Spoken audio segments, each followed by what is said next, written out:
নদী আর কবরস্থান জামানত রেখে ব্যাংক থেকে গায়েব হয়ে গেছে 14,500 কোটি টাকা। আপনি কি বিশ্বাস করবেন? একটি কম্পিউটারের দোকান আর ভুয়া অফিসের নামে তুলে নেওয়া হয়েছে হাজার কোটি টাকা ঋণ। আইএফআইসি ব্যাংকের এই ভয়াবহ লুটপাটের নেপথ্যে কারা, চলুন জেনে নেওয়া যাক।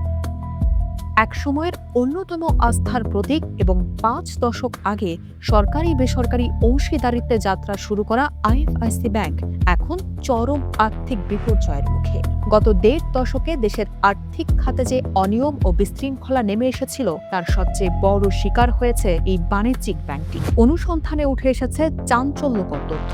ব্যাংকটির দীর্ঘদিনের সাবেক চেয়ারম্যান ও সাবেক প্রধানমন্ত্রীর উপদেষ্টা সালমান এফ রহমান স্বীয় ক্ষমতায় দাপট দেখিয়ে ব্যাংকের রক্ষক হয়ে ভক্ষকের ভূমিকা পালন করেছেন এবং ব্যাংকটি থেকে বের করে নিয়েছেন বিপুল পরিমাণ অর্থ।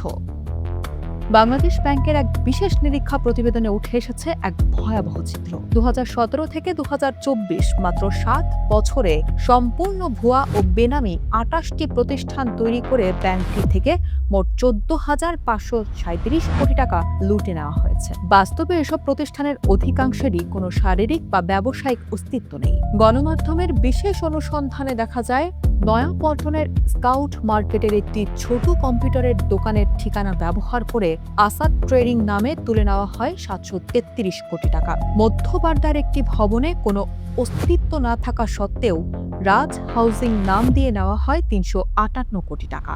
এমনকি নদী ও কবরস্থানের জায়গাকে জামানত হিসেবে দেখিয়েও হাতিয়ে নেওয়া হয়েছে ব্যাংকের টাকা। একই কায়দায় কারওয়ান বাজারের একটি কাগজের ঠিকানায় গ্লোবাল এলপিজির নামে 400 কোটি টাকা এবং বাড্ডার ভুয়া ঠিকানায় আরও 1026 কোটি টাকা ঋণ দেওয়া হয়। এছাড়া বেক্সিমকোর শ্রীপুর টাউনশিপের নামে বন্ড ছেড়ে বাজার থেকে তুলে নেওয়া হয় আরও 10,000 কোটি টাকা। অর্থনৈতিক বিশ্লেষকরা এই ঘটনাকে অত্যন্ত গর্হিত অপরাধ বলে আখ্যা দিয়েছেন। পারস্পরিক সুবিধা প্রদান, বেনামি ঋণ এবং স্বার্থের সংঘাতের মতো বিষয়গুলো ব্যাংক খাতের আন্তর্জাতিক নিয়মের সম্পূর্ণ পরিপন্থী। তারা বলছেন, কেন্দ্রীয় ব্যাংকের দুর্বল তদারকি ও অডিটের বিলম্বের কারণেই এই লুটপাট সম্ভব হয়েছে। ব্যাংক খাতে আস্থা ফেরাতে কেন্দ্রীয় ব্যাংকের পূর্ণ স্বাধীনতা ও রাজনৈতিক প্রভাবমুক্ত ব্যাংক ব্যবস্থার দাবি জানিয়েছেন তারা। আইন বিশেষজ্ঞদের মতে সালমান এফ রহমান বা বেক্সিমকো যদি বেনামি প্রতিষ্ঠানের মাধ্যমে এই ঋণ নিয়ে থাকেন তবে এর পুরো দায়ভার বেক্সিমকো গ্রুপকেই বহন করতে হবে। পাশাপাশি যেসব ব্যাংক কর্মকর্তা সত্য গোপন করে এই জালিয়াতিতে সাহায্য করেছেন তাদেরও আইনের আওতায় এনে কঠোর শাস্তি নিশ্চিত করতে হবে।